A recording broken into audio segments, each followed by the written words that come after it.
যুক্তরাষ্ট্রকে চাপ দিতে নতুন কৌশল সাজিয়েছে ইরান। পরমাণু আলোচনায় পুনরায় বসার আগে যুক্তরাষ্ট্র ও ইসরায়েলের কাছে ক্ষতিপূরণ ও নিশ্চয়তা দাবি করেছে ইরান।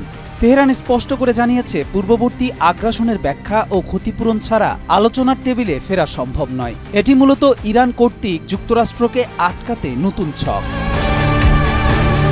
ব্রিটিশ দৈনিক ফাইন্যান্সিয়াল টাইমসকে দেওয়া এক সাক্ষাৎকারে ইরানের পররাষ্ট্রমন্ত্রী আব্বাস আরাকচি বলেন, তারা আমাদের আক্রমণ করল, তখন আমরা আলোচনার মধ্যেই ছিলাম। এখন তারা যদি সত্যি আলোচনায় ফিরতে চায় তাহলে তার আগে ক্ষতিপূরণ দিতে হবে এবং নিশ্চয়তা দিতে হবে যেন এমন আর হবে না।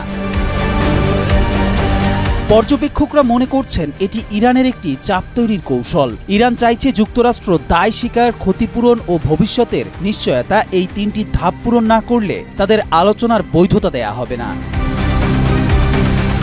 গত 13 জুন ইসরায়েল ইরানে হামলা চালিয়ে কয়েকজন সামরিক কর্মকর্তা ও পরমাণু বিজ্ঞানীকে হত্যা করে। এরপর যুক্তরাষ্ট্র ইরানের 3টি পরমাণু স্থাপনায় বিমান হামলা চালায়, যা আন্তর্জাতিক আইনের লঙ্ঘন।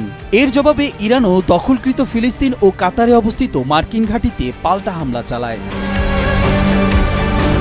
আরাকচি জোর দিয়ে বলেন যে আলোচনার পথ একেবারে বন্ধ না হলেও তা শুরু হতে হবে যুক্তরাষ্ট্রের সদিচ্ছা দিয়ে। তিনি হুঁশিয়ারি দিয়ে বলেন, যদি যুক্তরাষ্ট্র এখনো শূন্যমাত্রার সমৃদ্ধকরণ চায় তাহলে আলোচনার কোনো ভিত্তি থাকবে না। একই সঙ্গে তিনি ইউরোপীয় দেশগুলোকে সতর্ক করে বলেন, তারা যদি স্ন্যাপব্যাক মেকানিজম চালু করে তাহলে আলোচনার পথ সম্পূর্ণ বন্ধ হয়ে যাবে।